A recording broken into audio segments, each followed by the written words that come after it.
اعوذ باللہ من الشیطان الرجیم بسم اللہ الرحمن الرحیم۔ اب یہ جو التذکیر بآلاء اللہ، یہ بڑا منفرد سا انداز ہے اس سورہ مبارکہ کا۔ قل الحمد للہ وسلام علی عبادہ الذین اصطفیٰ، کہہ دیجئے کل شکر اور حمد و تعریف اللہ کے لیے ہے اور سلام ہے اس کے ان بندوں پر جن کو اس نے چن لیا۔ ان اللہ اصطفیٰ آدم و نوحا علی ابراہیم و آل عمران علی العالمین، یعنی تمام رسول جو چنے ہوئے، انبیاء چنے ہوئے ہیں، ان سب پر سلام۔ اللہ خیر عما یشرکون، کیا اللہ بہتر ہے، سوچو غور کرو، یا یہ جن کو انہوں نے شریک کیا ہوا ہے۔ یہ چھوٹے معبود خود بھی مانتے ہیں چھوٹے ہیں، خود بھی مانتے ہیں کہ ان کے پاس کوئی اختیار نہیں ہے سوائے اس کے جو اللہ نے دیا ہے، خود بھی مانتے ہیں کہ جو اختیار ہے اس کا بھی مالک اللہ ہی ہے۔ تو پھر یہ کہ یہ کیا ان میں کون سی یہ نسبت ہے؟ امن خلق السماوات والارض وانزل لكم من السماء ماء فانبتنا به حدائق ذات بہجہ ما كان لكم ان تنبتوا شجرها اإله مع الله بل هم قوم يعدلون۔ یہ بڑا سوالیہ انداز ہے، سرچنگ کوسچنز کے انداز میں۔ کیا بھلا وہ جس نے آسمان اور زمین پیدا کیے اور جو آسمان سے اتارتا ہے پانی تمہارے لیے اور اس کے ذریعے سے پھر وہ ہم اگا دیتے ہیں باغات، بڑی رونق والے سرسبز باغات، ما کان لکم ان تنبتوا شجرہ، تمہارے لیے ہرگز ممکن نہیں تھا کہ تم اس کے پودوں کو خود اگا سکتے۔ یہ وہی بات ہے جو اقبال نے کہی ہے کہ پالتا ہے بیج کو مٹی کی تاریکی میں کون ہے جو یہ سارے کام کر رہا ہے؟ امن خلق السماوات والارض وانزل لکم من السماء ماء، بھلا کس نے، کون ہے کہ جس نے آسمان اور زمین پیدا کیے اور تمہارے لیے آسمان سے پانی برسایا، پھر ہم نے پیدا کر دیے، اگا دیے اس کے ذریعے سے باغات بڑے سرسبز و شاداب، تمہارے لیے قطر ممکن نہیں تھا کہ تم ان کو اگاتے۔ الہ مع اللہ، کیا یہ کام جو کرنے میں اللہ کے ساتھ کوئی اور الہ شامل ہے؟ بل ہم قوم یعدلون، بلکہ یہ لوگ جو ہیں انحراف کر رہے ہیں حق سے۔ امن جعل الارض قرارا، بھلا کس نے بنایا زمین کو ٹھہرنے کی جگہ، وجعل خلالها انہارا، اور کس نے اس کے اندر بہا دی ہیں یہ ندیاں اور دریا، وجعل لها رواسیا، اور اس کے اندر لنگر ڈال دیے ہیں، وجعل بین البحرین حاجزا، اور دو دریاؤں کے درمیان کس نے پردہ ڈال دیا ہے؟ الہ مع اللہ، کیا اللہ کے ساتھ کوئی اور الہ بھی ہے جو اس میں شریک ہو؟ بل اکثرہم لا یعلمون، لیکن ان کی اکثریت اس کا علم نہیں رکھتی۔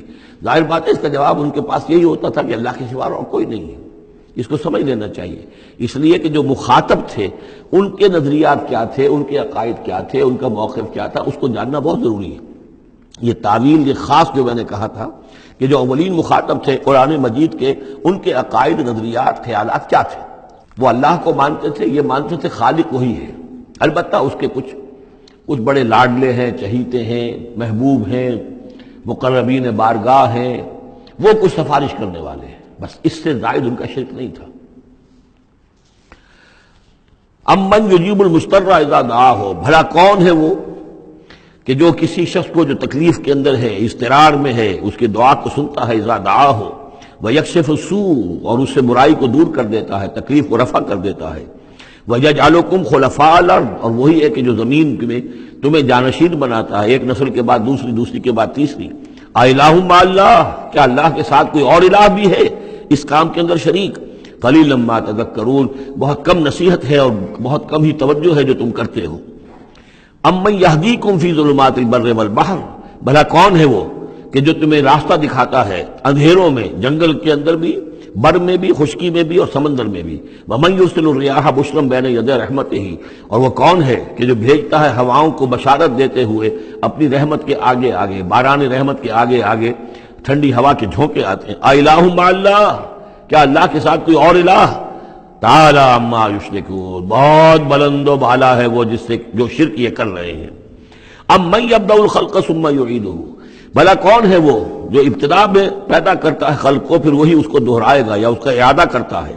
ومن یرزقکم من السماء والارض، اور کون ہے کہ جو تمہیں رزق پہنچا رہا ہے آسمان سے بھی اور زمین سے بھی، آسمان سے پانی برستا ہے اور زمین سے پھر وہ تمہارے لیے رزق جو ہے نباتاتی وہ نکل آتا ہے۔ الہ مع اللہ، کیا اللہ کے ساتھ کوئی اور الہ بھی؟ قل ہاتوا برہانکم ان کنتم صادقین، کہیے ان سے لاؤ اپنی دلیل، سند لاؤ، برہان لاؤ اگر تم سچے ہو۔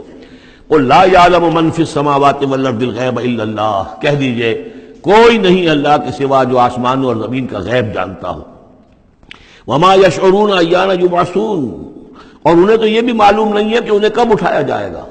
یعنی جو فوت ہو چکے ہیں، چاہے وہ اولیاء اللہ ہیں چاہے کوئی اور ہیں، اب وہ فوت ہو چکے ہیں، عالم برزخ میں ہیں، انہیں یہ بھی معلوم نہیں ہے کہ اٹھایا کب جائے گا. بل ادارک علمہم فی الآخرہ، لیکن ان کا علم اور ان کا فہم جو ہے وہ آخرت کے معاملے میں تھک ہار کر رہ گیا، یعنی آخرت کی حقیقت کو نہیں سمجھ پا رہے ہیں. بل ہم فی شک منہا، چنانچہ وہ اس کے بارے میں شکوک و شبہات میں مبتلا ہیں. بل ہم منہا عمون، بلکہ وہ اس کی طرف سے اندھے ہو چکے ہیں. عملاً اندھے ہیں، مانتے ہیں آخرت ہے، جی اٹھنا ہے، لیکن اگر آخرت ہے، جی اٹھنا ہے، اگر اصل زندگی وہی زندگی ہے تو بھلا سوچو تم اس زندگی کے لیے کیا فکر کر رہے ہو. تمہیں کل کی فکر ہے کہ کیا کھائیں گے. اگر پیسے نہیں ہیں تو کس قدر فکر اور تشویش تابنگیر ہو جاتی ہے، اس لیے کہ کل کا پتہ ہے کل آئے گا، کل کا دن آئے گا، اس کے لیے مجھے ضرورت ہوگی. اگر اتنا یقین ہو آخرت کا بھی تو پھر سوچنا ہوگا کہ اس کے لیے کتنی سوچ ہے اور کتنی فکر ہے.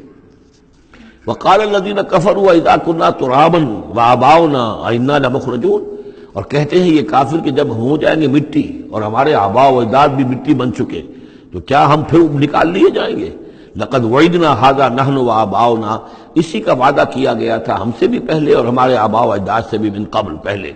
ان هذا الا اساطیر الاولین، یہ نہیں ہے مگر پچھلوں کی کہانیاں ہیں، نقلیں ہیں، وہیں سے یہ بات نقل ہوتی چلی آ رہی ہے. قل سیروا فی الارض فانظروا، کہیے ان سے کہ ذرا سیر کرو زمین میں، گھومو پھرو. فانظروا کیف کان عاقبۃ المجرمین، تو کیسا انجام ہوا ہے ان قوموں کا کہ جنہوں نے اس جرم کی روش اختیار کی.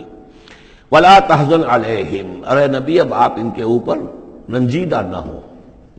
لعلک باخع نفسک الا یکونوا مؤمنین، شاید کہ آپ اس صدمے میں اپنے آپ کو ہلاک کر لیں گے کہ یہ ایمان نہیں لا رہے. فلا تحزن علیہم، اب آپ ان کے اوپر رنج نہ کریں. آپ نے اپنا فرض ادا کر دیا، اب ان کی اپنی شامت اعمال ہے، یہ جس کے مستحق بن رہے ہیں. نہ تو یہ کہ آپ ان پر رنج کریں، رنجیدہ ہوں ان کے انجام سے. ولا تکن فی ضیق مما یمکرون، اور جو چالیں یہ چل رہے ہیں اس کی وجہ سے آپ کا دل تنگ نہیں ہونا چاہیے. ان کی چالیں ناکام ہو جائیں گی، ہماری چالیں کامیاب ہوں گی، ہماری تدبیر ہے. ان کی ساری چالوں کا ہم احاطہ کیے ہوئے ہیں، ہمارے اذن کے بغیر پتہ تک جنبش نہیں کر سکتا. ولا تکن فی ضیق مما یمکرون، یہ سورہ نحل میں بھی لاسٹ بٹ 1 آیت یہ آئی تھی. وَيَقُولُونَ مَتَىٰ هَٰذَا الْوَعْدُ إِن كُنتُمْ صَادِقِينَ، اور وہ یہ کہتے ہیں کہ اگر تم سچے ہو تو بتاؤ یہ وعدہ کب پورا ہوگا، یہ کب آئے گی قیامت اور کب یہ سارا معاملہ ہوگا. قُلْ عَسَىٰ أَن يَكُونَ رَدِفَ لَكُمْ بَعْضُ الَّذِي تَسْتَعْجِلُونَ، اور وہ چونکہ رسول جب آتے تھے تو 2 چیزوں کی خبر دیتے تھے، ایک قیامت کی اور ایک اس کی کہ اگر ہمیں نہیں مانو گے، ایمان نہیں لاؤ گے، ہماری اطاعت نہیں کرو گے تو دنیا میں بھی عذاب آئے گا. تو ایک قیامت ہے اور ایک عذاب. تو یہاں اس عذاب کی بات ہو رہی ہے. وَيَقُولُونَ مَتَىٰ هَٰذَا الْوَعْدُ إِن كُنتُمْ صَادِقِينَ، یہ جو عذاب کی آپ نے رٹ لگائی ہوئی ہے کہ عذاب آ جائے گا، عذاب آ جائے گا، کب آئے گا یہ عذاب. قُلْ عَسَىٰ، بتائیے اگر آپ سچے ہیں. قُلْ عَسَىٰ أَن يَكُونَ رَدِفَ لَكُمْ بَعْضُ الَّذِي تَسْتَعْجِلُونَ، کہہ دیجئے ہو سکتا ہے کہ جس چیز کی تم جلدی مچا رہے ہو ان میں سے کچھ چیز جو ہے وہ بالکل تمہارے قریب آ چکی ہو، تمہاری پیٹھ تک پہنچ چکی ہو. ردیف کہتے ہیں جو کسی گھوڑے پر آدمی بیٹھا اس کے پیچھے جو بیٹھا ہے وہ ردیف ہے، جڑا بیٹھا ہوا ہے پیٹھ کے ساتھ. تو اس طریقے سے کہ تمہارے ساتھ جو وہ شامت ہے تمہاری، وہ تمہاری پیٹھ کے ساتھ لگی ہوئی آ چکی ہے. اور اس میں اشارہ ہے غالباً غزوہ بدر کی طرف کہ اب زیادہ دیر نہیں ہے کہ تمہارے اوپر وہ عذاب الہی کی پہلی قسط جو ہے وہ نازل ہو جائے گی. فَإِنَّ رَبَّكَ لَذُو فَضْلٍ عَلَى النَّاسِ وَلَٰكِنَّ أَكْثَرَهُمْ لَا يَشْكُرُونَ، اور یقیناً آپ کا رب جو ہے بڑے فضل والا ہے لوگوں کے حق میں. وہ تاخیر کر رہا ہے تو یہ اس کا فضل ہے، اس کا کرم ہے، اس کا رحم ہے. وَلَٰكِنَّ أَكْثَرَهُمْ لَا يَشْكُرُونَ، لیکن ان کی اکثریت شکر نہیں کرتی. وَإِنَّ رَبَّكَ لَيَعْلَمُ مَا تُكِنُّ صُدُورُهُمْ وَمَا يُعْلِنُونَ، اور یقیناً آپ کا رب خوب جانتا ہے کیا چھپاتے ہیں ان کے سینے اور کیا ظاہر کرتے ہیں. کہہ کیا رہے ہیں، اندر کیا ہے. اندر تو جیسا کہ ہم پہلے پڑھ چکے ہیں، وَاسْتَيْقَنَتْهَا أَنفُسُهُمْ جَحَدُوا بِهَا، انہوں نے انکار کیا ظلمًا وعدوا. وَاسْتَيْقَنَتْهَا أَنفُسُهُمْ، ان کے دل تو اندر سے جانتے تھے کہ بات صحیح ہے، محمد جھوٹے نہیں ہیں، قرآن حق ہے، بات مان چکے ہیں، دل گواہی دے چکا ہے، لیکن اپنی ضد، اپنی ہٹ، اپنا تکبر، اپنا حسد، اپنی چودراہٹ، یہ ہے کہ جس کی وجہ سے رکے ہوئے.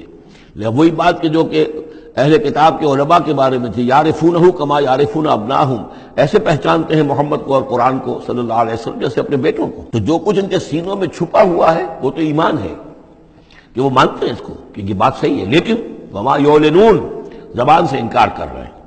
وما من غائبۃ فی السماء والارض الا فی کتاب مبین، نہیں ہے کوئی بھی شے چھپی ہوئی، غائب شے، غیب کی کوئی شے آسمان کی یا زمین کی، الا فی کتاب مبین، وہ ایک روشن کتاب میں موجود ہے۔ یہ وہ کتاب ہے، اللہ کا علم قدیم جو ہے، گویا کہ اسی کو کتاب کہا جا رہا ہے۔ صدق اللہ العظیم۔